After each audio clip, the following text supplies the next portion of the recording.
मेरी माँ बस नदी के किनारे अपने बाल धो रही थीं। तभी अचानक आसमान और पानी के बीच घूमते हुए ड्रैगन किंग की नजर उन पर पड़ गई। उसने एक पल भी इंतजार नहीं किया, न कोई इजाजत ली, बस जबरदस्ती उन्हें पकड़कर अपने ड्रैगन पैलेस में ले गया। सब कुछ इतना अचानक हुआ कि माँ को समझने का भी मौका नहीं मिला और फिर कुछ अजीब हुआ। आधे महीने से भी कम समय में मेरी माँ ने एक बच्चे को जन्म दे दिया। शुरुआत में वो बहुत खुश थीं। उन्हें लगा कि अब वो ड्रैगन वर्ल्ड में सबसे पावरफुल मदर बन जाएंगी, हजारों लोगों से ऊपर उनकी जगह होगी। लेकिन ड्रैगन किंग को ये बात बिल्कुल पसंद नहीं आई। वो खुश होने के बजाय गुस्से से भर गया। उसने बिना सोचे समझे मेरी माँ को पानी के अंदर कैद कर दिया और ठंडे दिल से कहा कि जब ये ड्रैगन चाइल्ड पैदा होगा मैं इसे खा जाऊंगा और अपनी ताकत बढ़ाऊंगा। ये सुनकर मेरी माँ टूट गई, लेकिन उन्होंने हार नहीं मानी। वो चाहती थीं कि मैं किसी भी हाल में सेफ रहूं। इसलिए जिस दिन मेरा जन्म हुआ उन्होंने अपनी आखिरी ताकत जुटाई और येलो रिवर से भागने की कोशिश की। बहते पानी के बीच वो मुझे लेकर भागी और किनारे पर एक घायल हरी सांप के पास पहुंची। वो स्नेक इतनी कमजोर थी कि खुद को भी बचा नहीं पा रही थी, लेकिन माँ ने उससे विनती की, प्लीज मेरे बेटे को बचा लो, ये ड्रैगन चाइल्ड है, ये बड़ा होकर तुम्हारी मदद जरूर करेगा। इतना कहते ही माँ की सारी ताकत खत्म हो गई और अगले ही पल वो येलो रिवर की गहराई में समा गई। उनका कोई निशान नहीं बचा, बस मैं अकेला रह गया। तभी वो घायल ग्रीन स्नेक पानी से बाहर आई। उसने अपना शरीर झटका और धीरे धीरे एक लड़की का रूप ले लिया। उसने मुझे अपनी बाहों में उठाया। उसका नाम था लियू रुओली। वही आगे चलकर मेरी मास्टर बनी। लेकिन जो सबसे शॉकिंग था वो ये कि उसी रात उसने पूरी दुनिया में ये खबर फैला दी कि मैं एक ड्रैगन चाइल्ड हूँ। और जैसे ही ये खबर फैली लोगों में हलचल मच गई। कहा जाने लगा कि जिसके पास ड्रैगन चाइल्ड होगा उसकी लाइफ सक्सेसफुल हो जाएगी, वो स्काई तक राइज करेगा और सिर्फ फीनिक्स डे पर जन्मी लड़की ही ड्रैगन चाइल्ड के साथ बॉन्ड बना सकती है। बस फिर क्या था, अगले ही दिन मेरे मास्टर के घर के बाहर हजारों लोग जमा हो गए। हर कोई चाहता था कि उसकी बेटी मेरे साथ कॉन्ट्रैक्ट बनाए। शुरुआत में कुछ लोगों ने शक किया, लेकिन तभी एक अजीब चमत्कार हुआ। तेज बारिश अपने आप 3 फीट दूर जाकर रुक गई, जैसे किसी इनविजिबल फोर्स ने उसे रोक लिया हो। ये देखकर सब लोग घुटनों पर बैठ गए और अपनी बेटियों के लिए दुआ करने लगे। आखिरकार मास्टर ने 18 साल की एक लड़की को चुना। फिर उसने मेरा छोटा सा फिंगर काटा और हर लड़की से कॉन्ट्रैक्ट बनवाया। उस रात सभी लड़कियों को मेरे पास रुकने के लिए कहा गया। बाहर बिजली कड़क रही थी, तूफान पागलों की तरह गरज रहा था। आजकार को मैंने हार करने लगे। येलो रिवर एक वाइल्ड बीस्ट की तरह किनारों से टकरा रही थी। हवा और बारिश की आवाज डर पैदा कर रही थी, लेकिन इन लड़कियों की मौजूदगी में मैं चैन से सो गया। अगली सुबह मास्टर ने सभी लड़कियों को विदा कर दिया और उनके परिवार वालों से कहा कि आज के बाद ये लड़कियां हर फील्ड में बेस्ट बनेंगी, लेकिन ये लक सिर्फ 18 साल तक ही चलेगा। उसके बाद इनमें से एक लड़की को मेरे डिसाइपल से शादी करनी होगी, वरना सबके लिए मुसीबत आएगी। और सच में ऐसा ही हुआ। जिन 18 लड़कियों ने कॉन्ट्रैक्ट किया था उनकी लाइफ अचानक बदल गई। किसी ने लॉटरी टिकट उठाया और 500 मिलियन युआन जीत लिया। किसी का घर गवर्नमेंट ने अक्वायर कर लिया और उसे करोड़ों का कॉम्पेंसेशन मिला। हर फैमिली ओवरनाइट रिच हो गई। सबकी जिंदगी आसमान छूने लगी। लेकिन मेरा मास्टर खुश नहीं था। उसे पता था कि ये खुशी टेम्पररी है। फिर मेरी जिंदगी का सबसे डरावना दिन आया। मेरे 8वें बर्थडे की रात आसमान जो पहले साफ था अचानक काला हो गया। तेज हवा और थंडर ने पूरे आंगन को हिला दिया। मास्टर ने 7 कॉपर कॉइन्स जमीन में गाड़े, पेपर मनी जलाया और मुझे कहा, आज रात के बाद तुम 8 साल के हो जाओगे। अगले 10 साल तक तुम्हें हर साल उन लड़कियों में से एक के घर रहना होगा। 1 साल पूरा होने पर अगली लड़की के पास जाना होगा। अगर तुम सरवाइव कर गए तो जी पाओगे, नहीं तो सब खत्म हो जाएगा। मैं डर गया और पूछा, मास्टर इसका मतलब क्या है? तब उन्होंने गहरी सांस लेकर कहा, तुम ड्रैगन सन हो। जैसे ही ड्रैगन किंग तुम्हारी सेंट महसूस करेगा वो तुम्हें ढूंढकर निगल जाएगा। और पिछले 8 सालों से मैंने फीनिक्स गर्ल्स की यिन एनर्जी से तुम्हारी ड्रैगन ची को छुपाया था, लेकिन अब मेरी पावर खत्म हो रही है। मुझे सेक्लूजन में जाना होगा। आगे का रास्ता तुम्हें खुद तय करना होगा। ये कहते हुए वो अचानक मेरे सामने घुटनों पर बैठ गए। उनकी आंखों में पहली बार डर दिखा। उन्होंने कहा, तुम्हारी आंखें अब गोल्डन ड्रैगन अवेकनिंग की तरफ बढ़ रही हैं, लेकिन अभी तुम खुद को बचा नहीं सकते, इसलिए तुम्हें ब्लाइंड होने का नाटक करना होगा। इसे सेल्फ कवरिंग कहते हैं। फिर उन्होंने मुझे एक सनग्लासेस दिया और बाकी 10 लड़कियों के एड्रेसेस दिए। उस रात उन्होंने मुझे आखिरी बार गहराई से देखा और धीरे धीरे उनका शरीर ट्रांसपेरेंट होने लगा और फिर वो पूरी तरह अंधेरे में गायब हो गए, मुझे अकेला छोड़कर एक ऐसी दुनिया में जहां हर कदम पर मौत मेरा इंतजार कर रही थी। अगले दिन मैंने अपने सनग्लासेस पहने, उन 10 कार्ड्स को हाथ में लिया जिन पर उन लड़कियों के घर के एड्रेस लिखे थे और अकेले ही घर से बाहर निकल पड़ा। मैंने रैंडमली एक कार्ड चुना और उसी एड्रेस को फॉलो करते हुए शहर की तरफ बढ़ गया। जब मैं उस लड़की के घर के पास पहुंचा तो मैंने ब्लाइंड होने का नाटक करते हुए रास्ता पूछने का बहाना बनाया और धीरे धीरे उसके घर के दरवाजे तक पहुंचकर डोरबेल बजा दी। दरवाजा खोलने वाली उसकी माँ थी। मैंने तुरंत उस साल का टोकन निकाला और उनसे विनती विनती की कि मुझे 1 साल के लिए अपने घर में रहने दें। शुरुआत में उस लड़की और उसके परिवार ने मेरे साथ काफी अच्छा व्यवहार किया, लेकिन धीरे धीरे जब उन्हें पता चला कि मेरा मास्टर अब मेरे साथ नहीं है, उनका रवैया पूरी तरह बदल गया। मुझे आज भी साफ याद है जब मैं 14 साल का था और छठी लड़की के घर में रह रहा था। उसका नाम था बाई टिंगटिंग। वो सिर्फ 16 साल की थी, लेकिन बेहद खूबसूरत थी। उसकी आंखों में एक अजीब सा रॉयल एटीट्यूड था, जैसे किसी रिच फैमिली की डॉटर हो। जब मैं उसके घर में रहा तो उसने कभी मुझे सीधा देखना भी जरूरी नहीं समझा। वो मुझे एक पेट की तरह ट्रीट करती थी। ना वो मेरे साथ एक ही बेड पर सोना चाहती थी, बल्कि उसने मुझे उसकी किसी भी चीज को छूने तक से मना कर रखा था। इतना ही नहीं, क्योंकि उसे लगता था कि मैं ब्लाइंड हूँ, वो रोज मुझे आदेश देती थी कि उसके पैरों की मालिश करूं, उसके लिए टॉवल लाऊं, और अगर उसे जरा भी डिससैटिस्फैक्शन होती तो वो मुझे खाना नहीं देती, सोने नहीं देती, यहाँ तक कि घर के अंदर भी आने नहीं देती। जब 1 साल पूरा हुआ और मैं उसके घर से जाने लगा, जैसे ही मैंने थ्रेशोल्ड पार किया, उसने खुशी में फायर क्रैकर्स जलाए। उन पटाखों की आवाज मेरे दिल में सुई की तरह चुभ गई। उस वक्त मैं गुस्से और दुख से भर गया था, और बाद के सालों में मैंने सच में समझा कि किसी को सेंड ऑफ करना क्या होता है। हर बार जब मैं किसी नई लड़की के घर जाता, मुझे बस तिरस्कार भरी नजरें मिलती। ऐसे देखती थीं जैसे मैं कोई बेकार चीज हूँ। उनके शब्द भले गंदे नहीं होते थे, लेकिन उनके इशारे और व्यवहार में साफ दिखता था कि वो मुझे बोझ समझती हैं। इसी ठंडे व्यवहार और झूठे दिलों के बीच मैं धीरे धीरे बड़ा हुआ, लेकिन मैंने अपना समय बेकार नहीं किया। इन सालों में मैंने अपने मास्टर द्वारा सिखाई गई हर स्किल को पूरी तरह समझ लिया, और मेरे अंदर छुपी हुई शक्ति भी धीरे धीरे जागने लगी। लेकिन मास्टर ने सख्ती से मना किया था कि मैं इसे कभी यूज ना करूं, क्योंकि जैसे ही मैं ऐसा करता, मेरी सच्चाई सामने आ जाती कि मैं ब्लाइंड नहीं हूं, और उसी पल ड्रैगन किंग मेरी सेंट पकड़कर मुझे ढूंढ लेता। मेरे पास पावर होते हुए भी मैं उसे यूज नहीं कर सकता था। ये गिल्ट मुझे पूरे 10 साल तक अंदर से खाता रहा। फिर आखिरकार वो समय आया जब मैं 18 साल का होने वाला था और मुझे आखिरी घर में जाना था। उस लड़की का नाम था सू मेंग्याओ। अब उसका परिवार रियल एस्टेट इंडस्ट्री में बहुत बड़ा नाम बन चुका था, और वो खुद एंटरटेनमेंट वर्ल्ड की एक पॉपुलर स्टार थी। वो मेरे सामने बिल्कुल अलग बिहेवियर करती थी। वो मुझे कैजुअली ट्रीट करती थी, क्योंकि उसे लगता था कि मैं ब्लाइंड हूँ और उससे कोई खतरा नहीं है। उसने अपने एरोगेंट रिच बॉयफ्रेंड को भी घर लाना शुरू कर दिया। वो जानबूझकर मेरे सामने प्यार जताती, हर दिन मुझे इग्नोर करके अपनी लव लाइफ दिखाती, क्योंकि उसे पूरा यकीन था कि मैं कुछ देख नहीं सकता। एक रात तो उन्होंने हद ही कर दी। एक्साइटमेंट के लिए वो मेरे सामने ही इंटीमेट होने लगे। लड़का हंसते हुए बोला, ये ब्लाइंड आदमी अभी भी यहीं बैठा है, तुम्हें अजीब नहीं लगता? और लड़की ने हंसकर जवाब दिया, छोड़ो उसे, ये तो बस एक लकड़ी की तरह है, इसे कुछ दिखता ही नहीं। उस पल उनकी हरकतें, उनकी आवाजें और वो घुटन भरी हवा मेरे अंदर आग की तरह फैल गई। मुझे ऐसा लगा जैसे मेरे सामने ही मेरा अपमान किया जा रहा हो और मैं कुछ कर भी नहीं सकता। मैंने गुस्से में अपनी मुट्ठियां भींच ली। मन किया कि सब खत्म कर दूं, लेकिन मैं फिर भी चुप रहा। इसी तरह मैंने अपनी जिंदगी के सबसे मुश्किल 3 साल काटे, और आखिरकार वो दिन आ गया जब 1 साल की डेडलाइन पूरी हो गई। ये आखिरी साल था उन 18 फीनिक्स गर्ल्स की प्रोटेक्शन का। अगर मुझे जिंदा रहना था तो आज रात मुझे उन 18 लड़कियों में से किसी एक से शादी करनी ही थी। 30 साल की उम्र में मैं वापस अपने गांव लौटा। मैंने पहले से तैयार किया हुआ रेड सिल्क सजाया, ड्रैगन फीनिक्स कैंडल जलाई। घर पूरी तरह शादी के माहौल में सजा था, लेकिन मेरे दिल में सिर्फ डर और निराशा थी। 18 साल में मैंने उन सभी के असली चेहरे देख लिए थे। मुझे यकीन नहीं था कि उनमें से एक भी मुझसे शादी करने को तैयार होगी, और अगर कोई तैयार नहीं हुआ तो आज आधी रात को ड्रैगन किंग खुद आएगा और मुझे खा जाएगा। तभी अचानक एक जानी पहचानी शक्ल मेरे सामने आई। मेरा दिल जोर से धड़क उठा। वो मेरी मास्टर ल्यू रुओली थी। उसका चेहरा बिल्कुल पहले जैसा ही था, वही यंग और ब्यूटीफुल, लेकिन उसका शरीर अब आधा ट्रांसपेरेंट था, जैसे हवा का एक झोंका उसे उड़ा सकता हो। वो धीरे से मेरे पास आई, मेरी वेडिंग ड्रेस को देखा और हल्की सी मुस्कान के साथ बोली, मेरा छोटा बच्चा अब बड़ा हो गया है, तुम्हें इस रूप में देखकर अच्छा लग रहा है। उसने प्यार से मेरे कपड़ों की सिलवटें ठीक की और कहा, मैं तुम्हारी चिंता में यहाँ आई हूँ। मैंने मजबूरी में सेक्लूजन छोड़ा सिर्फ तुम्हें देखने के लिए। फिर उसने कहा, अब मैं उन सभी 18 लड़कियों को यहाँ बुलाऊंगी, तुम उनमें से जिसे चाहो चुन लेना। मैंने डरते हुए पूछा, मास्टर, अगर मैं उन्हें चुन भी लूं, क्या वो मुझसे शादी करने के लिए तैयार होंगी? उसने बहुत नरमी से मेरे कंधे पर हाथ रखा और कहा, चिंता मत करो, अगर वो समझदार हैं तो उन्हें खुद तुमसे शादी करने की भीख मांगनी चाहिए, ताकि वो अपने पुराने कर्ज को चुका सकें। मैंने फिर भी हिचकिचाते हुए पूछा, और अगर वो मना कर दें तो? इस बार वो हल्का सा मुस्कुराई, मेरे कान के पास आई और धीरे से फुसफुसाई, अगर वो नहीं माने तो तुम खुद कोई तरीका ढूंढ लेना उन्हें शादी के लिए तैयार करने का, मुझे शर्मिंदा मत करना। उसके ये शब्द सुनकर मेरा चेहरा लाल हो गया। मैं समझ नहीं पाया कि वो क्या कहना चाहती है, लेकिन उस रात मुझे महसूस हो गया कि आगे जो होने वाला है वो मेरी पूरी जिंदगी बदल देगा। मैंने धीरे से अपना सिर झुका लिया। मास्टर मेरी तरफ देख रही रही थीं। उनकी आंखों में गहरी चिंता और दर्द साफ दिख रहा था। वो कुछ कहना चाहती थीं लेकिन हिचकिचा रही थीं। काफी देर तक चुप रहने के बाद आखिरकार उन्होंने एक छोटा सा पाउच निकाला और मेरे हाथ में रख दिया। धीमी आवाज में बोली, अगर वो सच में तुम्हारे साथ शादी नहीं करना चाहें तो इसे खोल लेना, लेकिन नहीं, तब तक मत खोलना जब तक तुम्हारे पास कोई और रास्ता ना हो। मुझे डर है कि तुम इसे सह नहीं पाओगे। इतना कहकर उन्होंने मेरे चेहरे को हल्के से छुआ और बोली, अभी भी तुम बच्चे जैसे ही हो। मैं उनसे कुछ पूछना चाहता था, सच्चाई जानना चाहता था, लेकिन उससे पहले ही उन्होंने 18 लड़कियों के नाम वाला कार्ड वापस ले लिया और घर से बाहर चली गई। मैंने घबराकर पीछे से आवाज दी, मास्टर, अगर वो लोग आने से मना करें तो अपनी पावर मत यूज करना। लेकिन मेरी बात खत्म होने से पहले ही वो जा चुकी थी। अब पूरे आंगन में सिर्फ मैं अकेला रह गया था। दिल में डर और बेचैनी थी। मैं रात होने का इंतजार करने लगा। समय जैसे रुक गया था, हर पल भारी लग रहा था और फिर आखिरकार दूर से एक धीमी हॉर्न की आवाज सुनाई दी। मैंने घबराकर दरवाजे की तरफ देखा। देखते ही देखते 18 लग्जरी कार्स मेरे टूटे फूटे आंगन के बाहर आकर रुक गईं। मैंने दरवाजा खोला और एक एक करके 18 खूबसूरत लड़कियां नीचे उतरी। सच कहूं तो वो सभी बेहद सुंदर थीं। उनकी लॉन्ग लेग्स और कॉन्फिडेंट वॉक देखकर मेरी आंखें चौंक गईं, लेकिन मैंने तुरंत अपने सनग्लासेस पहन लिए और ब्लाइंड होने का नाटक जारी रखा। मैं चुपचाप उन्हें ऑब्जर्व कर रहा था। जैसे ही वो सभी आंगन में दाखिल हुईं, जो आंगन पहले खाली और साधारण था, अचानक माहौल बदल गया। हवा में एक अजीब सी खुशबू फैल गई, लेकिन उस खुशबू के साथ एक हल्की सी जलने और धुएं की स्मेल भी मिल रही थी, जो सब कुछ थोड़ा अजीब बना रही थी। और सबसे स्ट्रेंज बात ये थी कि हर लड़की के हाथ में एक ब्लैक प्लास्टिक बैग था जिसमें कुछ भरा हुआ लग रहा था। बाई टिंगटिंग ने ब्लू शॉर्ट स्कर्ट पहनी थी। उसका लुक अभी भी कोल्ड और एरोगेंट था। उसे देखकर मुझे वो दिन याद आ गया जब उसने मुझे जबरदस्ती फुट मसाज करने पर मजबूर किया था। सू मेंग्याओ ब्लैक कोट और पर्पल लॉन्ग स्कर्ट में थी। उसके पूरे बॉडी लैंग्वेज में एक रिच और एरोगेंट ऑरा झलक रहा था। लेकिन वही लड़की थी जिसने मुझे धोखा दिया था। इसलिए मैंने मन ही मन तय कर लिया कि मैं उसे कभी नहीं चुनूंगा। वांग चंगचंग रेड फर कोट में थी। बाहर से थोड़ी शाय लग रही थी, लेकिन उसके एक्शंस मुझे याद थे। बचपन में उसने मुझे रोड के बीच खड़ा कर दिया था ताकि कोई कार मुझे टक्कर मार दे। कुछ लड़कियां सिंपल व्हाइट ड्रेस में थीं, शांत खड़ी थीं। उनमें से एक ने कभी मेरे साथ ज्यादा बुरा व्यवहार नहीं किया था, लेकिन फिर भी उसके चेहरे पर वही रिच प्राइड साफ दिख रहा था। मैं मन ही मन डिसाइड करने ही वाला था कि अचानक सू मेंग्याओ ने मुस्कुराते हुए बाई टिंगटिंग की तरफ देखा और ताना मारा, टिंगटिंग सिस्टर, तुम्हारी लेग्स इतनी लंबी हैं, तुम उस क्रिपल के लिए वॉकिंग स्टिक बन सकती हो। क्यों ना तुम ही उससे शादी कर लो। उसकी ये बात सुनते ही बाकी सभी लड़कियां जोर से हंसने लगीं। उनकी हंसी मेरे दिल में चुभ रही थी। साफ था कि वो कोई भी मुझसे शादी नहीं करना चाहती थी। मैं अंदर से टूटने लगा था। तभी अचानक एक आवाज आई जिसने मेरी उम्मीद को जगा दिया, बस करो सू मेंग्याओ। ये आवाज बाई टिंगटिंग की थी। उसने गुस्से में कहा, तुम सबको अपनी बातें याद रखनी चाहिए। जब हम छोटी थीं तब हम सब चेन एन के साथ वेडिंग हॉल तक गए थे। अगर वो हम में से किसी को चुनता है तो ये उसका हक है। उसकी बात सुनकर मैं खुद हैरान रह गया। वही बाई टिंगटिंग जो मुझे पेट की तरह ट्रीट करती थी, अब मेरे लिए खड़ी हो रही थी। लेकिन बाकी लड़कियां फिर भी नहीं मानी। एक लड़की ने ठंडे स्वर में कहा, कौन सा हक, ये कोई पुराना जमाना नहीं है। मैं उसे हस्बैंड मानने से इनकार करती हूँ। उसका मुझसे कोई रिश्ता नहीं है। बाकी सभी ने भी उसका साथ दिया। तभी बाई टिंगटिंग आगे बढ़ी और गुस्से में बोली, क्या तुम सबका जमीर मर गया है? हमारे पास जो कुछ है, ये लग्जरी लाइफ, ये कार्स, ये सब उसी कॉन्ट्रैक्ट की वजह से है। हम इतने भी एहसान फरामोश नहीं हो सकते। उसकी बात सुनकर कुछ देर के लिए सब चुप हो गए। मैं भी उसे देखकर सोचने लगा कि क्या मैंने उसे गलत समझा था। लेकिन तभी सुमंग्याओं ने फिर माहौल तोड़ दिया। कौन सा एहसान? हमने भी उसे 1 साल प्रोटेक्ट किया था। हमारे बिना वो कब का मर चुका होता। वांग चंगचंग ने भी नफरत से कहा, ये उसकी अपनी बदकिस्मती है, इसमें हमारा क्या कसूर? अब तो वो हमें ही फंसा रहा है। उनकी बातें सुनकर मेरा दिल और टूट गया। तभी अचानक बाई टिंगटिंग ने गहरी सांस ली और कहा, अगर तुम सब नहीं चाहती तो मैं उससे शादी करूंगी। मैं उसका कर्ज चुकाऊंगी। उसकी ये बात सुनकर सब शौक रह गए और अगले ही पल उनके चेहरे पर खुशी आ गई, जैसे उन्हें छुटकारा मिल गया हो। बाई टिंगटिंग धीरे धीरे मेरे घर की तरफ बढ़ी और दरवाजे के बाहर खड़ी होकर मीठी आवाज में बोली, ब्रदर चेन आन, क्या आप अंदर हैं? उसकी आवाज सुनकर मेरा दिल तेज धड़कने लगा। मैं नर्वस हो गया। मैंने ब्लाइंड होने का नाटक करते हुए दरवाजा खोलने की कोशिश की, जानबूझकर अपने पैर से ठोकर खाई और दरवाजे से टकरा गया। ये देखकर बाहर खड़ी लड़कियां जोर से हंसने लगीं। तभी बाई टिंगटिंग जल्दी से अंदर आई और मुझे उठाते हुए बोली, ब्रदर चेन एन, आप ठीक है ना? उस पल मैं सच में इमोशनल हो गया। मुझे लगा कि शायद भगवान ने मुझे एक मौका दिया है। लेकिन जैसे ही मैं कुछ बोलने वाला था, मैंने अपने सनग्लासेस के पीछे से एक हल्की सी झलक देखी। उसके हाथ में जो ब्लैक बैग था, उसमें से उसने एक मरा हुआ टोड यानी डेड टोड बाहर निकाला। उसकी आंखों में एक अजीब सी चमक थी और वो बोली, ब्रदर चेन एन, समय हो गया है, चलिए अब वेडिंग हॉल चलते हैं। उस पल मेरी सांसें थम गईं। मुझे समझ आ गया कि जो दिख रहा है उसके पीछे कुछ और ही सच्चाई छुपी हुई है। उसने धीरे से उस टोड को मेरे सामने रखा और मीठी आवाज में बोली, ब्रदर चेनन, मुझे किस दे दो, फिर हम शादी कर लेंगे। मैं एक पल के लिए बिल्कुल स्टन्ड रह गया। अब मुझे समझ आया कि वो खुद शादी नहीं करना चाहती थी, बल्कि इस मरे हुए टोड को मेरे साथ रिप्लेस करके वेडिंग रिचुअल पूरा करना चाहती थी। मैंने अपने सनग्लासेस के पीछे से बाकी 17 लड़कियों की तरफ देखा, लेकिन किसी ने भी बाई टिंगटिंग की इस साजिश को रोकने की कोशिश नहीं की। सब बस तमाशा देख रही थी। फिर मैंने आखिरी उम्मीद के तौर पर अनरन की तरफ देखा। वही एक लड़की थी जिसने कभी मेरे साथ ज्यादा बुरा व्यवहार नहीं किया था। उसने पहले अपनी बहनों की तरफ देखा, फिर मेरी तरफ, लेकिन आखिर में उसने भी चुपचाप पीछे हटकर भीड़ के आखिरी कोने में खड़े रहना चुना। उसी पल मेरा दिल जैसे पूरी तरह टूटकर गहरे समंदर में डूब गया। बाई टिंगटिंग फिर मुस्कुराकर बोली, क्या हुआ? अभी तक किस क्यों नहीं किया? जल्दी करो, फिर हमें वेडिंग हॉल जाना है। उसके आसपास खड़ी लड़कियां हंसी रोक नहीं पा रही थीं। उनकी हंसी मेरे कानों में गूंज रही थी। उस पल मैंने मन ही मन ठान लिया, ठीक है, अगर खेल खेलना है तो मैं भी अब बड़ा खेल खेलूंगा। मैंने डरने का नाटक करते हुए धीरे धीरे अपना चेहरा आगे बढ़ाया। बाई टिंगटिंग की आंखों में एक्साइटमेंट साफ दिख रही थी। उसे पूरा यकीन था कि मैं सच में उस टोड को किस करने वाला हूँ। लेकिन जैसे ही मैं पास पहुंचा, मैंने हल्के से अपनी उंगलियों को उस टोड से छुआ और उसी पल मेरी उंगलियों से एक इनविजिबल ड्रैगन ब्रेथ निकली जो सीधा उस टोड के पेट पर जाकर लगी। अगले ही सेकंड वो मरा हुआ टोड एक अजीब आवाज के साथ फट गया और अचानक उछलकर सीधे बाई टिंगटिंग के चेहरे की तरफ झपटा। वो घबरा गई और पागलों की तरह उसे हटाने लगी, लेकिन टोड उसके पैरों के पास फिर आ गिरा। वो चीखते हुए उसे जोर से लात मारकर दूर फेंकने लगी। आसपास खड़ी सभी लड़कियां ये सब देखकर शॉक में आ गईं। बाई टिंगटिंग का चेहरा गुस्से से हरा पड़ गया। उसे समझ ही नहीं आया कि अभी क्या हुआ। मैं ये सब देखकर अंदर ही अंदर मुस्कुरा रहा था, लेकिन ऊपर से कंफ्यूज्ड बनने का नाटक करते हुए जोर से बोला, टिंगटिंग क्या हुआ? वो क्या था? क्या वो टोड था? वो घबराकर बोली, ना नहीं ब्रदर चैनन, आपने गलत सुना, वो बस एक वाइल्ड कैट थी। मैंने उसे भगा दिया। मैंने धीरे से अपनी आवाज खींचते हुए कहा, अच्छा वाइल्ड कैट, हाँ। और फिर मैंने उसका हाथ पकड़ लिया और बोला, अब जब सब ठीक है तो चलो टिंगटिंग आगे बढ़ते हैं, मैं रेडी हूँ। जैसे ही मैंने उसका रिस्ट पकड़ा, वो तुरंत पैनिक हो गई और हाथ छुड़ाने लगी। चैनन छोड़ो मुझे, लेकिन मैंने उसकी पकड़ और मजबूत कर दी। टाइम वेस्ट मत करो, चलो आल्टर की तरफ चलते हैं, शादी करनी है ना? उसकी घबराहट देखकर मुझे बचपन के वो पल याद आ गए जब वो मुझे परेशान करती थी और अचानक मेरे अंदर रिवेंज की फीलिंग जाग उठी। वो चिल्लाई, मुझे छोड़ो, कौन तुम जैसे ब्लाइंड आदमी से शादी करना चाहता है? लेकिन उसी पल अचानक काले आसमान में तेज थंडर गूंजा, बादलों के बीच बिजली चमकी। वो आवाज इतनी भयानक थी कि मैं अंदर तक हिल गया। मैंने तुरंत महसूस किया कि अभी जो मैंने ड्रैगन ब्रेथ यूज की थी, उसकी एनर्जी ड्रैगन किंग तक पहुंच गई है। मैंने मन ही मन सोचा, वो बूढ़ा इतनी जल्दी सेंस कर गया, अब अगली बार मुझे और सावधान रहना होगा। मजबूरी में मैंने बाई टिंगटिंग का हाथ छोड़ दिया। उसकी नजर में ऐसा लगा जैसे मैं थंडर से डरकर पीछे हट गया हूँ। उसने तुरंत अपना हाथ छुड़ाया और गुस्से में मेरे चेहरे पर जोरदार थप्पड़ मार दिया। चनन, तुम भी एक टोड हो जो स्वान का मांस खाना चाहता है। तुम सोचते हो मैं तुमसे शादी करूंगी? तुम इसके लायक भी नहीं हो। मैं अंदर से जल रहा था, लेकिन खुद को संभालते हुए बोला, टिंगटिंग अभी तो तुम खुद रोकर मुझसे शादी करने की बात कर रही थी। वो हंस पड़ी, छी, वो तो मैं मजाक कर रही थी और तुम सच में मान भी गए। ये कहकर उसने अपने बाल ठीक किए और मुझे घूरते हुए बोली, चैनन तुम चाहते हो मैं तुमसे शादी करूं? ठीक है, लेकिन अभी तुमने मुझे पकड़ा था, अब घुटनों पर बैठो, मेरे सामने सिर झुकाकर माफी मांगो, तब मैं सोचूंगी। उसके आसपास खड़ी बाकी लड़कियां भी क्वीन की तरह खड़ी होकर बोली, हाँ पहले नील डाउन करो, तुम ही तो हमें शादी के लिए बुला रहे थे, शायद हमें तुम पर दया आ जाए। उनकी हंसी और आवाजें पूरे आंगन में गूंजने लगी। मैंने गहरी सांस ली और धीरे से कहा, भूल मत जाना, अगर मेरा ड्रैगन ब्लड कॉन्ट्रैक्ट नहीं होता तो आज तुम लोग यहाँ नहीं होती। अगर मैं मर गया तो तुम सबकी किस्मत भी खत्म हो जाएगी। ये सुनकर बाई टिंगटिंग ठंडी हंसी हंसते हुए बोली, मुझे मत डराओ, हमारे पास ऑलरेडी बिलियंस की प्रॉपर्टी है, कुछ भी हो जाए हम बर्बाद नहीं होंगे। तुम मर भी गए तो भी हम रिच रहेंगे। इतना कहते ही उसकी आंखों में एक अजीब सी चमक आई और वो बोली, तुम्हारा ब्लड चाहिए ना? ठीक है, अभी लौटा देती हूँ। ये कहकर उसने अपने बैग से एक मुड़ा हुआ ब्लैक प्लास्टिक बैग निकाला और सीधे मेरे चेहरे पर फेंक दिया। मैंने इंस्टिंक्टिवली नीचे देखा और जो देखा उसे देखकर मेरी सांसें रुक गईं। उस बैग के अंदर खून से सना हुआ एक टुकड़ा पड़ा था और उस पल मुझे यकीन ही नहीं हुआ कि वो सच में ऐसा कर सकती है। मैंने नीचे देखा और मेरा दिल गुस्से से जल उठा। जो मैंने उन्हें दिया था वो कोई साधारण चीज नहीं थी, बल्कि वो ड्रैगन ब्लड था जो इंसान की डेस्टिनी बदल सकता था। और आज वो उसी खून को ऐसे वापस फेंक रही थी जैसे वो कोई कचरा हो। ये उनकी सबसे बड़ी मिसअंडरस्टैंडिंग थी। मैं इतना गुस्से में था कि मेरा शरीर कांपने लगा। तभी बाकी 17 लड़कियों ने भी अपने अपने ब्लैक प्लास्टिक बैग्स निकाले और एक एक करके मेरे ऊपर फेंक दिए। साफ था कि ये सब पहले से प्लान किया गया था। मैं वहीं खड़ा कांप रहा था। मेरी मुट्ठियां अपने आप भींच गईं। मेरी आंखों के सामने उनके चेहरे थे, वही चेहरे जो कभी मेरे सामने दया दिखाते थे और आज घिनौने लग रहे थे। तभी उनमें से एक ने ताना मारा, चनन अभी भी क्या खड़े हो? अपना ड्रैगन ब्लड उठाओ, भूल गए क्या? तुम ब्लाइंड हो, तुम्हें तो कुछ दिखता ही नहीं। वो सभी एलिगेंट और रिच लेडीज मुझे घृणा भरी नजरों से देख रही थीं। कुछ हंस रही थीं, कुछ मजाक उड़ा रही थीं, लेकिन उसी पल मुझे एक अजीब सी चीज महसूस हुई। उनके चेहरों पर खुशी थी, लेकिन उनकी किस्मत मत। उनकी लाइफ जैसे खत्म होने वाली थी। मेरे अंदर एक आवाज आई, आज रात सिर्फ मैं नहीं मरूंगा, ये सब भी मरेंगी। लेकिन उन्हें इस बात का अंदाजा भी नहीं था, खासकर बाई टिंगटिंग। वो तो सबसे ज्यादा खुश दिख रही थी, जैसे उसने कोई बड़ी जीत हासिल कर ली हो। मैं अनजाने में आसमान की तरफ देखने लगा। पूरा स्काई काले बादलों से भर चुका था, हवा भारी हो गई थी। मैंने मन ही मन सोचा, क्या ड्रैगन किंग मेरी सेंट पकड़ चुका है? क्या वो मुझे निगलने आने वाला है? तभी मेरी नजर मास्टर के दिए हुए पाउच पर गई। उन्होंने इसे खोलने से मना किया था, लेकिन अब मेरे पास और कोई रास्ता नहीं था। तभी बाई टिंगटिंग फिर बोली, ये ड्रैगन ब्लड हमने तुम्हें वापस कर दिया है। अब अगर समझदार हो तो एंगेजमेंट खत्म कर दो। उसकी बात सुनकर मैंने गुस्से में उन सभी बैग्स को लात मारकर दूर फेंक दिया और जोर से चिल्लाया, मुझे तुम्हारा कुछ नहीं चाहिए, सब उठा लो और चले जाओ। लेकिन सुन लो, अगर मैं आज रात जिंदा नहीं बचा तो तुम में से कोई भी नहीं बचेगा। मेरी बात सुनकर वो सभी और ज्यादा गुस्से में आ गईं। कुछ ने हंसकर मजाक उड़ाया, कुछ ने मुझे पागल समझा। सू मेंग्याओ आगे बढ़ी और बोली, तुम सच में सोचते हो कि हम तुम्हारे साथ मरेंगे? ये तो मजाक है। फिर उसने ताना मारा, हमने तुम्हें ड्रैगन ब्लड वापस दे दिया, अब हमें गिल्ट मत दिखाओ। मैंने उनकी तरफ देखना भी बंद कर दिया और अपने हाथ में पकड़ा पाउच खोल दिया। अंदर जो था उसे देखकर मैं खुद भी हैरान रह गया। वो एक रेड मैरिज सर्टिफिकेट था। उसके एक साइड पर मेरी बर्थ डेट थी और दूसरी साइड पर किसी लड़की की बर्थ डेट, लेकिन वो फीनिक्स फेट वाली डेट नहीं थी। मैं कुछ समझ नहीं पा रहा था। तभी अचानक काले आसमान में एक तेज रोशनी चमकी और उसी के साथ एक जानी पहचानी लेकिन दबदबे भरी आवाज गूंजी, आज की रात शादी से कौन मना करेगा? उस आवाज के साथ एक भयानक प्रेशर पूरे आंगन पर उतर आया। बाई टिंगटिंग जो बाहर जाने वाली थी, उसके पैर कांप गए और वो उसी दबाव से झुक गई। मैंने ऊपर देखा तो छत पर एक हरे रंग की ड्रेस में एक खूबसूरत परछाई खड़ी थी। वो किसी सपने जैसी लग रही थी। वो मेरी मास्टर ल्यू रोली थी। भले ही वो सोल फॉर्म में थीं, लेकिन उनकी आंखें अब भी तलवार की तरह तेज थीं। उन्होंने ठंडी नजरों से उन सभी लड़कियों को देखा और बोली, क्या बात है, फायदा उठाकर अब भागना चाहती हो? क्या तुम सच में सोचती हो कि मैं कुछ नहीं हूँ? उनकी आवाज में हल्की शरारत थी, लेकिन साथ ही एक दबदबा भी था। वांग चंगचंग घबराकर बोली, ल्यू शानजी, ऐसा नहीं है, वो तो बस एक ब्लाइंड आदमी है, हम उससे कैसे शादी कर सकते हैं? बाकी लड़कियां भी उसे सपोर्ट करने लगीं, और वैसे भी ये पक्का नहीं है कि ये आज रात बच भी पाएगा। क्या हम शादी करके मरने का इंतजार करें? ये सुनते ही ल्यू रोली का चेहरा सख्त हो गया और वो चिल्लाएं, चुप। उनके हाथ हिले और अचानक जमीन की धूल उठकर एक तेज झोंके की तरह उन लड़कियों पर गिरी। वो सब चीखते हुए पीछे हट गईं और जमीन पर गिर पड़ीं, लेकिन डर के मारे कुछ बोल नहीं पाईं। उसी समय मैंने देखा कि मास्टर की ट्रांसपेरेंट बॉडी हल्की हल्की कांप रही थी, जैसे उनकी ताकत कम हो रही हो। मैं घबरा गया। मैं नहीं चाहता था कि वो मेरे लिए अपनी बची हुई पावर भी खर्च करें, इसलिए मैं तुरंत आगे बढ़ा और उनके सामने खड़ा हो गया। बस, अगर ये लोग नहीं मानती तो रहने दो, हमें इनकी जरूरत नहीं है। मैंने खुद को स्ट्रांग दिखाते हुए लड़कियों से कहा, सुन लो, मास्टर ने मेरे लिए 19वीं फीनिक्स गर्ल ढूंढ ली है। वो तुम सबसे 1000 गुना बेहतर है। कल जब तुम मेरे सामने आकर भीख मांगोगी तब बहुत देर हो चुकी होगी। मेरी बात सुनकर बाई टिंगटिंग और सू मेंग्याओ एक दूसरे की तरफ देखकर हंसने लगीं। अच्छा, तो बैकअप भी है, फिर तो हमें कोई टेंशन नहीं। बाकी लड़कियां भी डर और राहत के बीच अजीब एक्सप्रेशंस दिखाने लगीं। उन्हें डर था कि कहीं वो सच में रिग्रेट ना करें, इसलिए बिना देर किए वो सब मुड़कर बाहर भाग गईं। देखते ही देखते 18 कार्स के इंजन स्टार्ट हुए और वो सब जल्दी जल्दी वहां से निकल गईं। मैं खड़ा होकर उनकी जाती हुई डायरेक्शन को देखता रहा। जैसे ही वो आंगन से बाहर गईं, मैंने साफ देखा कि उनकी किस्मत जो पहले गोल्डन लाइट से चमक रही थी, अब धीरे धीरे काले धुएं में बदल रही थी। वो साफ संकेत था कि उनका डाउनफॉल शुरू हो चुका है। आखिरकार आंगन में सन्नाटा छा गया और इससे पहले कि मैं कुछ समझ पाता, ऊपर खड़ी ल्यू रोली की बॉडी अचानक कमजोर पड़ गई और वो आसमान से गिरकर मेरे सामने आ गिरी। वो जमीन पर गिरी, लेकिन जैसे ही उसने मुझे देखा, उसकी तेज आंखें एक पल के लिए नरम पड़ गईं। उनमें एक गहरी ममता और दर्द था जिसे मैं पहले कभी समझ नहीं पाया था। उसने धीरे से अपने ठंडे हाथों को मेरे चेहरे तक बढ़ाया और मेरे गाल पर लगे दाग को साफ करने लगी। उसकी सांसों में हल्की सी खून और जहर की गंध थी। वो हल्के से मुस्कुराई और बोली, पागल लड़के, अब जाकर समझ आया कि तुम अपने मास्टर से कितना प्यार करते हो। मैं चुप खड़ा रहा। मेरे हाथ में वो मैरिज लेटर था। मेरा गला सूख गया था। मैंने धीरे से कहा, मास्टर, मैं बस उन्हें गुस्सा दिलाना चाहता था, लेकिन इस मैरिज लेटर पर जो 8 कैरेक्टर्स हैं, वो सीधा जवाब देने के बजाय मेरे कान के पास आई और फुसफुसाई, असल में कोई 19वीं लड़की है ही नहीं। अब बताओ, क्या तुम डर रहे हो? मैंने तुरंत सिर उठाकर उसकी तरफ देखा और बोला, नहीं, मुझे डर नहीं लगता। भले ही ड्रैगन किंग मुझे खा जाए, मैं उन लड़कियों के सामने कभी नहीं झुकूंगा। मेरी बात सुनकर उसके चेहरे पर हल्की मुस्कान आई। वो कुछ कहने ही वाली थी कि अचानक आसमान में जोरदार बिजली कड़की और अगले ही पल मूसलाधार बारिश शुरू हो गई। मैं घबरा गया। क्या ड्रैगन किंग आ गया? उसने गंभीर नजरों से आसमान की तरफ देखा और बिना समय गंवाए मेरा हाथ पकड़कर मुझे कमरे के अंदर ले गई। उसने जल्दी जल्दी सारे दरवाजे और खिड़कियां बंद कर दी, फिर मेरी तरफ मुड़ी। उसकी आंखें अब बेहद नरम थीं। उसने कमरे की आंखें अब बेहद नरम थीं, जैसे उनमें पूरा स्नेह भरा हो। उसने धीरे से कहा, जब वो सब तुमसे शादी नहीं करना चाहती, तो क्या तुम मुझसे शादी शादी करोगे? मैं ये सुनकर पूरी तरह शॉक्ड रह गया। मेरे दिमाग में तुरंत वो मैरिज लेटर घूम गया। क्या उसमें जो दूसरी बर्थ डेट थी वो मेरी मास्टर की थी? क्या वो फीनिक्स गर्ल नहीं बल्कि स्नेक स्पिरिट थी? मैं कुछ बोल ही नहीं पाया। उसने हल्की सी मुस्कान के साथ पूछा, क्या हुआ? तुम्हें तुम्हारी मास्टर पसंद नहीं? मैंने तुरंत सिर झुका लिया। ना, नहीं, ऐसा नहीं है। उसने गहरी सांस ली और बोली, अब सोचने का समय नहीं है। ड्रैगन किंग पास आ चुका है। अगर तुम जिंदा रहना चाहते हो तो अभी मेरे साथ अल्तर पर चलो। बिना एक पल गंवाए उसने मेरा हाथ पकड़ा और मुझे छोटे से पूजा स्थान तक ले गई। हम दोनों ने 3 बार झुककर प्रणाम किया। फिर उसने अपना माथा मेरे माथे से हल्के से छुआ। उस पल मेरे दिल में एक अजीब सी शांति उतर गई, जैसे सारी बेचैनी खत्म हो गई हो। तभी उसने कहा, मुझे तुम्हारे ड्रैगन ब्लड की एक बूंद चाहिए। मैं इतना नर्वस था कि बिना सोचे मैंने अपनी उंगली मुंह में डालकर जोर से काट ली। खून बहने लगा। वो तुरंत मेरे पास आई और मेरी उंगली को अपने होठों में ले लिया। मैं एकदम सन्न रह गया। मेरे पूरे शरीर में एक अजीब सी गर्मी दौड़ गई। मैंने शर्म से अपना चेहरा घुमा लिया, लेकिन अब मेरे मास्टर के शरीर में भी मेरा ड्रैगन ब्लड पहुंच चुका था। उसने मेरी उंगली पर पट्टी बांधी और दरवाजे के बाहर देखा। उसका चेहरा फिर से गंभीर हो गया। बाहर पूरी तरह अंधेरा था। तेज हवा चल रही थी और दूर कहीं मुझे ड्रैगन बेल जैसी आवाज सुनाई दे रही थी। उसने धीरे से मेरी तरफ देखा और हल्के से मुस्कुराई। अब हम सच में हस्बैंड वाइफ हैं। रेडी हो? मेरा दिल तेजी से धड़क रहा था। मैंने सिर हिलाया और उसके साथ कमरे के अंदर चला गया। कमरे में हल्की रोशनी थी। माहौल शांत लेकिन भारी था। मैं अंदर से बहुत नर्वस था। काफी देर तक हिम्मत जुटाने के बाद मैंने कांपते हुए हाथों से उसकी कमर को पकड़ा। मुझे अपनी हार्ट बीट साफ सुनाई दे रही थी। मैंने जिंदगी में कभी ऐसा कुछ महसूस नहीं किया था। मेरे अंदर एक्साइटमेंट भी था और गिल्ट भी, लेकिन उसने मुझे रोका नहीं। मैं धीरे धीरे उसके करीब आया और तभी मुझे एहसास हुआ कि उसका शरीर बहुत ठंडा था, लेकिन उसके पास रहते ही मुझे अजीब सी गर्माहट महसूस होने लगी। मैं थोड़ा रुक गया और धीरे से पूछा, मास्टर, क्या मेरे लिए ड्रैगन किंग से दुश्मनी लेना सही है? उसने धीरे से सिर उठाया। उसकी आंखों में हल्की चमक थी। उसने अपनी उंगली मेरे सीने पर रखी और बोली, पागल, खुद को इतना इंपॉर्टेंट मत समझो। मैं इतनी महान नहीं हूँ। फिर उसने सच बताया, 18 साल पहले मैं ड्रैगन बनने में फेल हो गई थी। उस समय मुझे ठंडे जहर ने घेर लिया था। तब से मैं दर्द में जी रही थी, लेकिन जब मैंने तुम्हें पहली बार गले लगाया तभी मुझे अपने शरीर में थोड़ी गर्मी महसूस हुई। उसकी बात सुनकर मैं कुछ पल के लिए चुप हो गया। मेरे दिल में एक अजीब सी फीलिंग आई, लेकिन मैं समझ गया कि ये सिर्फ मेरा नहीं, उसका भी सहारा था। मैं उसे और वार्मथ देना चाहता था, लेकिन तभी उसने अचानक मुझे हल्के से दूर धकेला और कमरे की लाइट जला दी। मैं थोड़ा कंफ्यूज्ड होकर खड़ा रह गया। मन में सवाल आया, क्या मैं उसके लायक नहीं? उसने मेरी तरफ देखकर हल्के से मुस्कुराया और फिर गंभीर होकर बोली, तुम अभी भी एक मॉर्टल बॉडी में हो। तुम्हारी पावर बहुत कम है। अगर हम आगे बढ़े तो तुम इसे सह नहीं पाओगे। फिर उसने अपने कपड़ों से एक मुट्ठी चावल निकाले और बेड पर रख दिए। ये 5 कलर राइस है। ये तुम्हारी बॉडी को स्टेबलाइज करेगा। अभी तुम्हें उन 18 लड़कियों से अपना ब्लड वापस लेना होगा, तभी तुम सच में रिबॉर्न हो पाओगे। वो कुछ पल के लिए रुकी, फिर धीरे से बोली, जब वो समय आ जाए तब मेरे पास वापस आना। इतना कहकर वो उठी और कमरे से बाहर चली गई। और जैसे ही वो बाहर निकली, अचानक एक ऐसा आदमी सामने आया जो बिल्कुल मेरी तरह दिखता था। उसने शांत आवाज में कहा, मैं तुम्हें 1 साल तक प्रोटेक्ट कर सकता हूँ, लेकिन इस 1 साल में तुम्हें हर हाल में उन फीनिक्स गर्ल्स को फिर से अपनी शादी में लाना होगा। उसकी बात सुनकर मुझे समझ आ गया कि असली खेल अब शुरू होने वाला है। उसने जाते जाते आखिरी बार मुझे चेतावनी दी थी कि अगर मैंने जल्दी कुछ नहीं किया तो ड्रैगन किंग कभी भी लौटकर मुझे मार सकता है। ये कहते कहते वो खुद ही लड़खड़ाने लगा, जैसे उसकी ताकत खत्म हो रही हो। मैं तुरंत उसे संभालने के लिए आगे बढ़ा और घबराकर बोला, मास्टर, आपको क्या हो गया? उसने कमजोर आवाज में कहा, अभी मैंने जबरदस्ती कॉफिन को, अब मुझसे संभाला नहीं जा रहा। उसका चेहरा एकदम सफेद पड़ चुका था। उसका शरीर धीरे धीरे ट्रांसपेरेंट होने लगा और मेरी आंखों के सामने वो एक हल्की सी रोशनी बनकर सीधे उस मैरिज बुक के अंदर समा गई। जाते जाते उसकी आवाज गूंजी, छोटे हस्बैंड, जल्दी भाग जाओ। इस साल तुम्हारा ड्रैगन ब्लड छुपा रहेगा, लेकिन ड्रैगन किंग ने इस इलाके को लॉक कर लिया है। वो तुम्हें ढूंढ ही लेगा। जैसे ही उसकी आवाज खत्म हुई, मैरिज बुक की चमक भी गायब हो गई और उसी पल आसमान से एक गोल्डन थंडर सीधा आंगन पर गिरा। पूरा पुराना घर जोर जोर से हिलने लगा। छत की टाइल्स टूटकर गिरने लगी। अब मास्टर की प्रोटेक्शन नहीं थी और वो ड्रैगन थंडर किसी पहाड़ की तरह मेरे ऊपर दबाव बना रहा था। मेरी सांस तक रुकने लगी। मैंने एक पल भी देर नहीं की, तुरंत मैरिज बुक को अपने शरीर में छुपाया और तेज बारिश में भाग पड़ा। मैं बिना रुके करीब 5 किलोमीटर तक भागता रहा, जब तक मेरी सांस आग की तरह जलने नहीं लगी। तभी अचानक पीछे से एक भयानक गर्जना सुनाई दी। मैंने मुड़कर देखा तो दूर आग की लपटें उठ रही थीं। मेरे मास्टर का घर पूरी तरह थंडर और फायर में जल चुका था। बिजली की चमक के बीच बादलों में एक विशाल काली परछाई घूम रही थी। ड्रैगन किंग सच में आ चुका था। उस पल एक ऐसा दबाव महसूस हुआ जिसे शब्दों में बयान करना मुश्किल है। अगर मैं कुछ देर और रुकता तो यहीं खत्म हो जाता। मैंने मन ही मन सोचा, ये बूढ़ा सच में निर्दयी है। मैंने 18 साल छुपकर गुजारे, क्या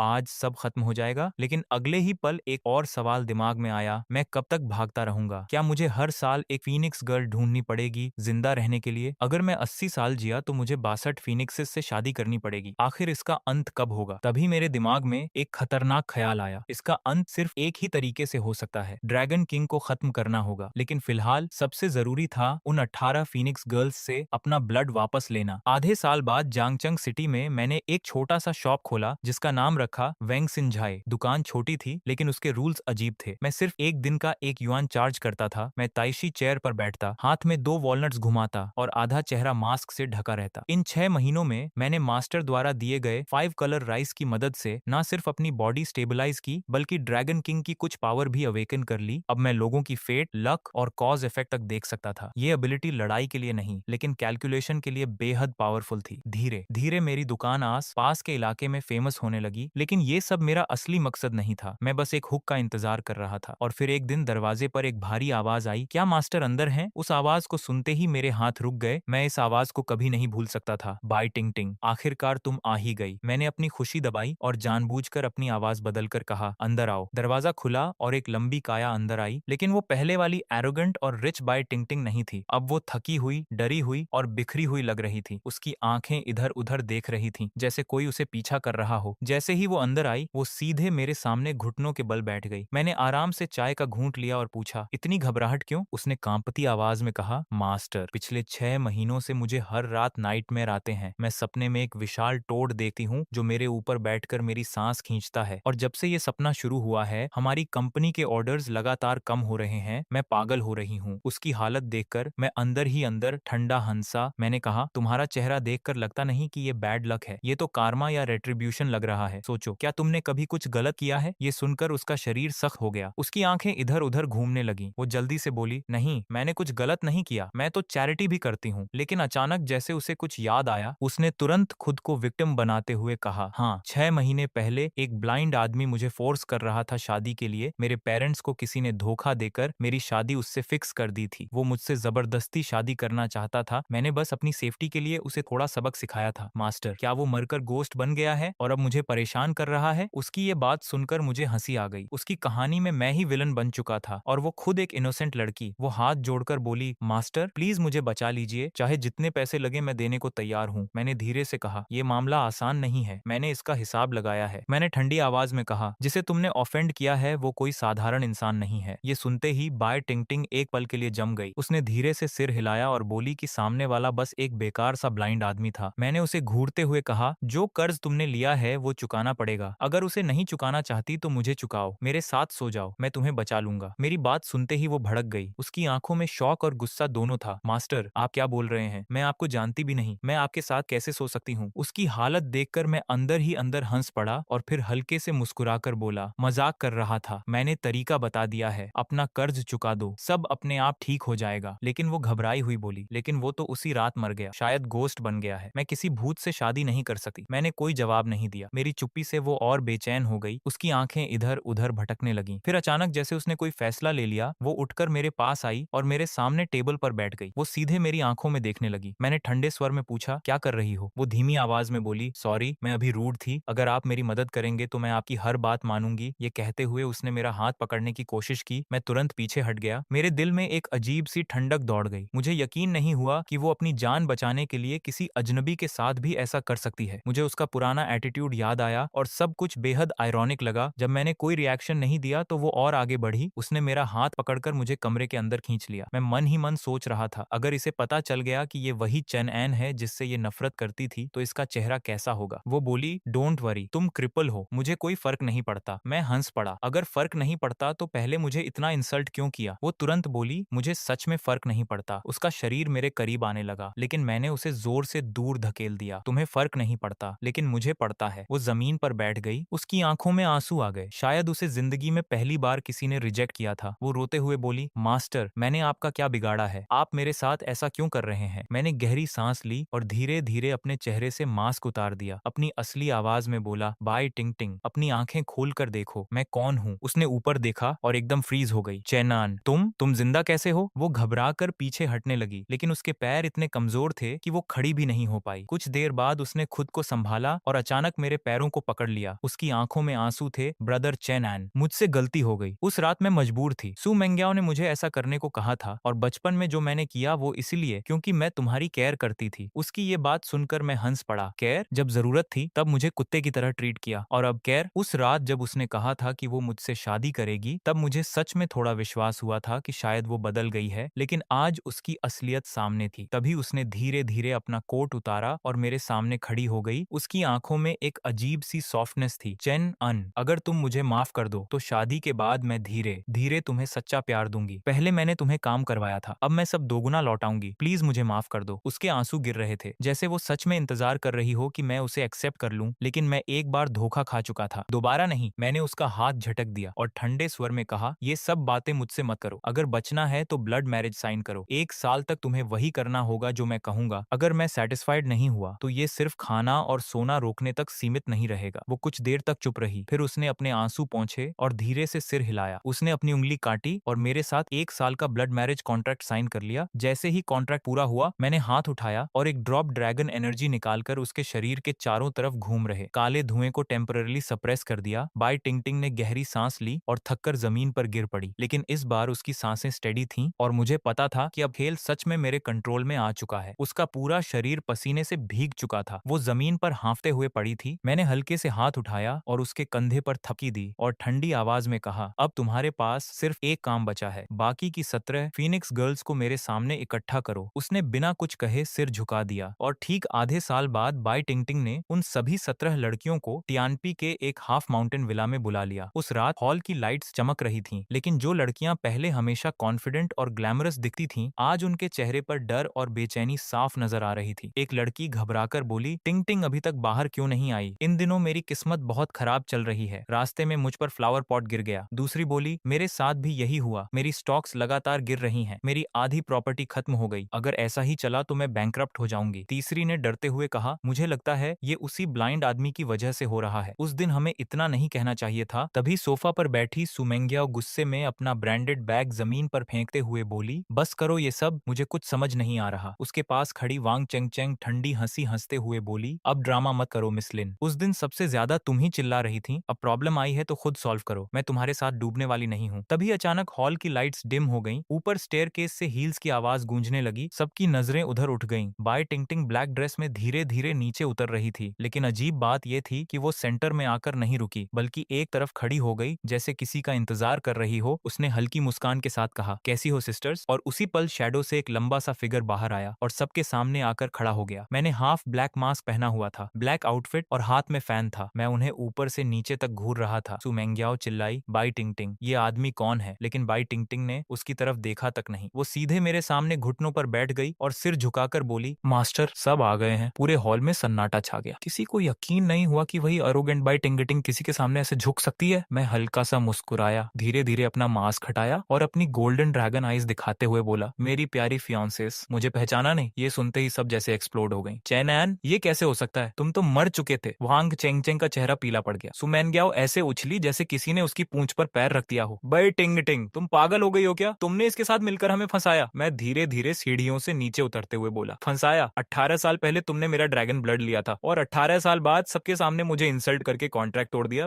अब टाइम आ गया है कि तुम सब प्रिंसिपल के साथ इंटरेस्ट भी वापस करो। जैसे जैसे मैं आगे बढ़ा, मेरे बॉडी से निकलती ड्रैगन ऑनरा भारी होती गई। वो सब सांस लेने में भी स्ट्रगल करने लगी। तभी अचानक ऊपर लटका लैंटर्न फ्लिकर करने लगा और बिजली की अजीब आवाज आने लगी। डर के मारे कुछ लड़कियां चीखने लगी, लेकिन सुमेंग्याओ फिर भी चिल्लाई, डरो मत, ये सिर्फ हमें डराने की कोशिश कर रहा है, चलो यहाँ से निकलते हैं। वो सब दरवाजे की तरफ भागी, लेकिन दरवाजा किसी भी तरह नहीं खुला। अगले ही पल खिड़कियों के बाहर तेज हवा चलने लगी, ग्लास अपने आप टूटकर गिर गए, बाहर लगे रेड लैंटर्न अचानक हरे हो गए और फिर खिड़की पर अनगिनत सफेद चेहरे चिपक गए। उनकी खाली आंखें अंदर झांक रही थीं। पूरा माहौल डर से भर गया। मैं बीच में खड़ा होकर बोला, इस गेम का नाम है गोस्ट हाउस। जब तुम 18 फीनिक्स गर्ल्स ने कॉन्ट्रैक्ट तोड़ा तब से तुम पर बैड कर्मा चिपक गया है, और जब तुम सब एक साथ इकट्ठा होती हो तो ये वॉन्डरिंग सोल्स तुम्हारी तरफ अट्रैक्ट होते हैं। सू मेंग्याओ के पैर कांप गए और वो जमीन पर बैठ गई। बाकी लड़कियां भी पैनिक में आ गईं। मैंने ठंडी नजर से उन्हें देखते हुए कहा, मेरे ड्रैगन ब्लड के बिना तुम सब इनके लिए सबसे परफेक्ट प्रे हो। मैं धीरे से बोला, पहले मैं तुमसे रिक्वेस्ट करता था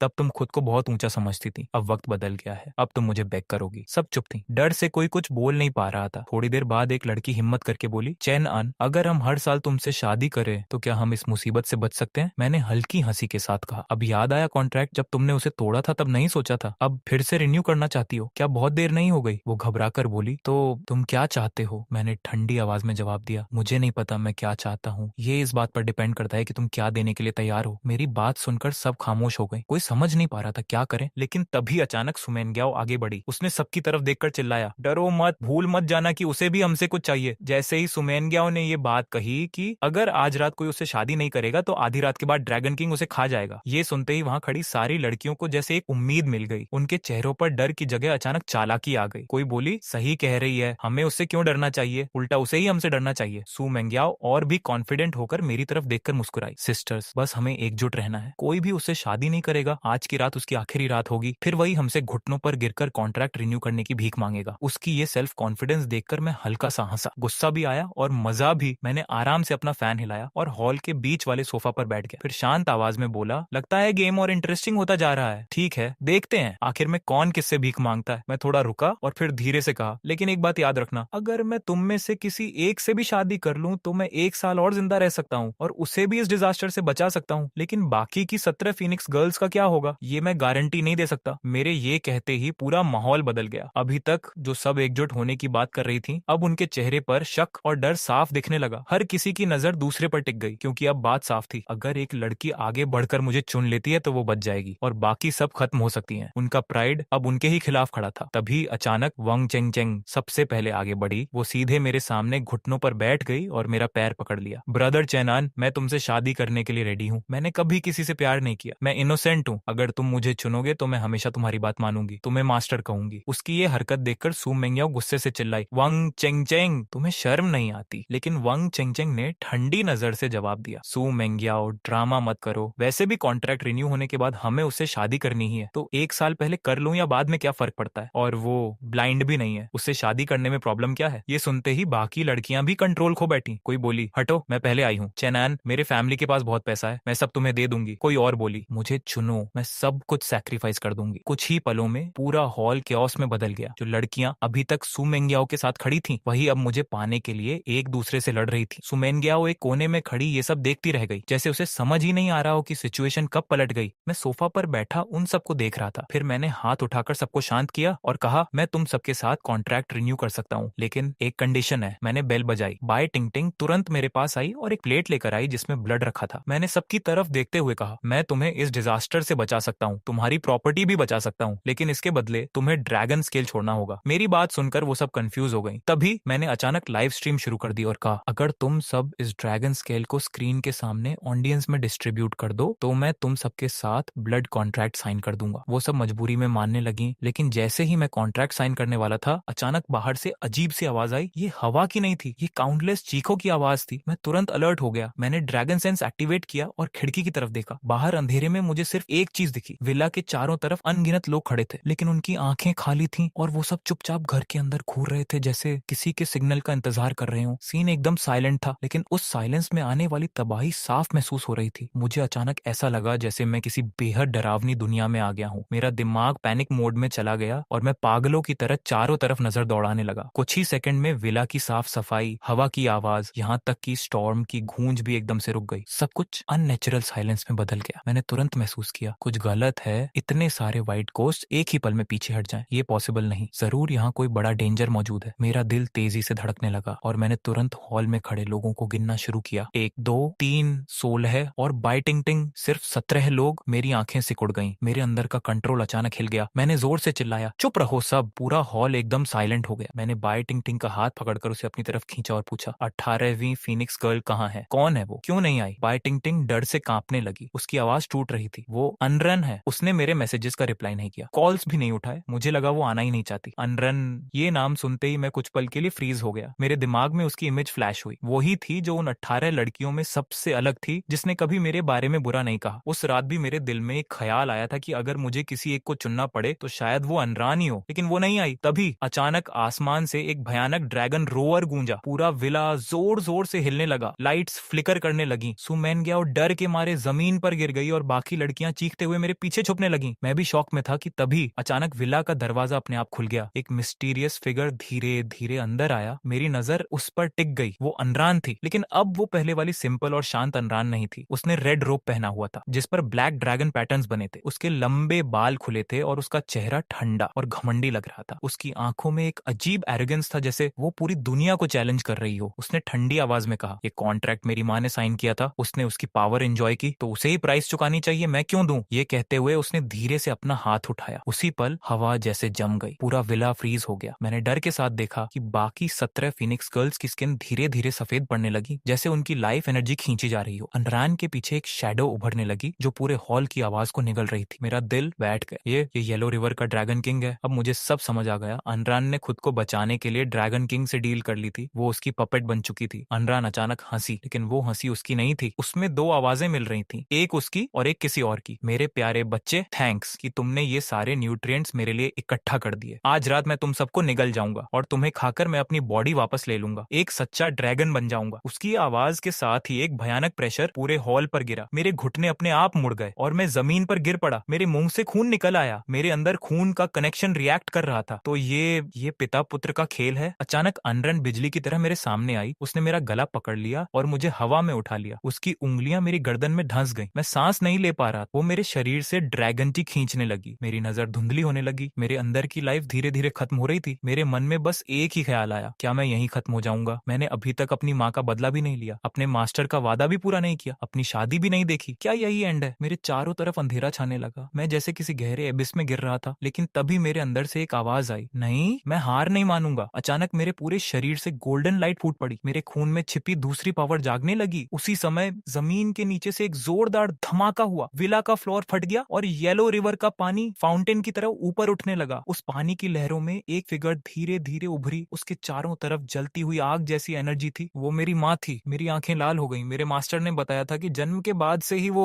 येलो रिवर में सील कर दी गई थी और एंडलेस टॉर्चर झेलते हुए गोस्ट बन गई थी। लेकिन आज वो मेरी रक्षा करने के लिए उस सील को तोड़कर सामने खड़ी थी। उसने मेरे सामने आकर मुझे कवर कर लिया। तभी अनरान के अंदर छिपा हुआ वो काला शैडो अचानक बाहर निकला और एक विशाल ब्लैक ड्रैगन का रूप ले लिया। उसकी आंखों में गुस्सा जल रहा था और वो गरज कर बोला, तूने हिम्मत कैसे की मेरे काम में दखल देने की? और अगले ही पल वो पागलों की तरह मेरी माँ पर टूट पड़ा। हालांकि मेरी माँ जियिंग की गोस्ट फॉर्म में थी, लेकिन जियंग ड्रैगन किंग के सामने वो टिक नहीं पाई। उसकी ताकत धीरे धीरे खत्म होने लगी और उसका शरीर हवा में घुलने लगा। उसने पीछे मुड़कर मुझे देखा और कमजोर आवाज में कहा, चेनान, अगर इस बार तुम इस कैलामिटी से नहीं बच सकते तो अपना ड्रैगन ब्लड उस ग्रीन स्नेक को दे देना। उसने तुम्हें 18 साल तक प्रोटेक्ट किया है। अब तुम्हारी बारी है उसका कर्ज चुकाने की। मैं स्तब्ध खड़ा उसकी फेडिंग बैक को देखता रह गया। मेरे गले से आवाज तक नहीं निकल रही थी। लेकिन अगले ही पल मैंने भारी दिल से सिर हिलाया। मैंने अपनी छाती से जलती हुई मैरिज लेटर निकाली और बिना देर किए आसपास खड़ी उन पागल फीनिक्स गर्ल्स पर चिल्लाया, क्या कर रही हो तुम सब? जल्दी ब्लड कॉन्ट्रैक्ट साइन करो और मेरा ड्रैगन ब्लड मुझे वापस दो। बाई टिंग टिंग और वांग चेंग चेंग पहले ही डर के मारे कांप रही थीं। उन्होंने बिना सोचे समझे अपने हाथ खून पर रख दिए। उनके माथे से गोल्डन ब्लड निकलकर हवा में तैरता हुआ मेरे हाथों में जमा होने लगा। मैंने तुरंत उस ड्रैगन ब्लड को मैरिज लेटर में इंजेक्ट कर दिया। लेकिन उसी पल मेरे सामने एक जोरदार चीख गूंजी। मैंने ऊपर देखा। मेरी माँ का चेहरा जो अब तक धुंधला था अचानक साफ नजर आने लगा। उसने मुझे देखा और हल्की मुस्कान दी, गुड बॉय, मुझे तुम्हें अच्छे से देखने का वक्त नहीं मिला, लेकिन खुशी है कि तुम सेफ बड़े हुए। उसके ये शब्द मेरे दिल में तीर की तरह लगे और अगले ही पल उसका कमजोर शरीर पूरी तरह टूटकर बारिश में बिखर गया। माँ, मेरा दिल जैसे चाकू से कट गया। तभी आसमान में काला ड्रैगन जोर से हंसा और एक काली बिजली बनकर मेरी तरफ झपटा। उसी क्षण मेरे हाथ में पकड़ी मैरिज लेटर तेज रोशनी से चमक उठी और आसमान से एक ठंडी और दबंग आवाज गूंजी, दूर हट जाओ। अगले ही पल उस लेटर के अंदर से एक विशाल ग्रीन स्नेक निकलकर बाहर आया और उसने ब्लैक ड्रैगन को जोर से धक्का देकर पीछे हटा दिया। रोशनी के बीच एक खूबसूरत शैडो धीरे धीरे मेरे सामने उतरी। हरे कपड़े हवा में लहरा रहे थे, लंबे बाल ऐसे जैसे कोई डांस कर रहे हों। उसकी मौजूदगी किसी हेवनली म्यूजिक जैसी थी। उसने धीरे से मुड़कर मेरी तरफ देखा, अपने ठंडे हाथों से मेरा चेहरा थामा और नरम आवाज में बोली, पागल हो क्या? इतनी जल्दी उससे लड़ने क्यों चले गए? फिर हल्की मुस्कान के साथ बोली, लेकिन मेरा हस्बैंड अब बड़ा हो गया है, अब वो किसी लड़की के झांसे में नहीं आएगा। उसके ये शब्द सुनकर भी मुझे राहत नहीं मिली, उल्टा दिल और घबरा गया। मास्टर, भाग जाओ, ये मुझे मारने आई है। तुम क्यों खुद को खतरे में डाल रही हो? तुमने मुझे एक बार बचा लिया, अब और सैक्रिफाइस करने की जरूरत नहीं। ल्यू लुओली ने मेरी बात सुनी। कुछ पल के लिए उसका चेहरा गंभीर हुआ, फिर वो अचानक मुस्कुराई। उसकी मुस्कान बेहद खूबसूरत थी। पिछली बार मैंने तुम्हें इसलिए बचाया था क्योंकि मैं कोल्ड पॉइजन से जूझ रही थी और तुम्हारे शरीर की वार्मथ से मुझे राहत मिली थी। वो एक डील थी। जाएगी। लेकिन इस बार बात अलग है। मैं बेचैन होकर बोला, अलग कैसे? अगर तुम मर गई तो इसमें क्या फर्क रहेगा? उसने एक कदम आगे बढ़कर मेरे चेहरे को दोनों हाथों से थामा, मेरी आंखों में देखते हुए धीरे से पूछा, अभी तुमने मुझे क्या कहा? मैंने बिना सोचे जवाब दिया, मास्टर। उसने तुरंत सिर हिलाया, गलत, तुम्हें पता नहीं है। स्नेक का नेचर ट्रू लव होता है, जिसे वो चुन ले उसके साथ जिंदगी भर रहती है। मैं कुछ बोल ही रहा था कि अचानक आसमान में जोरदार हंसी गूंजी। ब्लैक ड्रैगन फिर से ऊपर उठ गया और उसकी आंखों में खून उतर आया। मैं समझा कोई बड़ा गॉड आया है, लेकिन ये तो एक नाकाम स्नेक है जो ड्रैगन बनने में फेल हो गई थी। एक कीड़े जैसी चीज भी मुझसे लड़ने चली है। आज मैं तुम्हें भी निगल लेंगे, जाऊंगा। ल्यू लुओली की आंखों में खून और आंसू दोनों चमक रहे थे। उसने धीरे से मेरा चेहरा छोड़ा और मुड़कर उस ब्लैक ड्रैगन की तरफ देखा। उसके शरीर से किलिंग इंटेंट फूट पड़ा। अगर मेरे हस्बैंड को छुआ तो लड़ाई होगी। ये कहकर वो एक चमक में ड्रैगन फॉर्म में बदल गई और आसमान की तरफ उड़ गई। अगले ही पल वो ब्लैक ड्रैगन से टकरा गई। दोनों की टक्कर से आसमान गूंज उठा, बिजली चमकने लगी, बादल फटने लगे। हर क्लैश के साथ रेड लाइट आसमान में फैल रही थी, जैसे दुनिया खत्म होने वाली हो। लेकिन धीरे धीरे ब्लैक ड्रैगन की दहाड़ भारी पड़ने लगी। एक जोरदार गर्जना के साथ ल्यू लुओली आसमान से गिरकर मेरे सामने आ गिरी। उसके मुंह से खून बह रहा था। मैं घबरा गया और दौड़कर उसे अपनी बाहों में पकड़ लिया। उसका चेहरा सफेद पड़ चुका था और सांसें भारी हो गई थीं। ऊपर आसमान में ब्लैक ड्रैगन घूम रहा था और उसकी आवाज थंडर की तरह गूंजी, देख लिया, यही फेट है। स्नेक हमेशा स्नेक ही रहती है, कभी ड्रैगन नहीं बन सकती। और तुम मेरे बेटे, तुमने अपनी उम्मीद एक बेकार स्नेक डीमन पर रख दी। तुमने मुझे निराश कर दिया।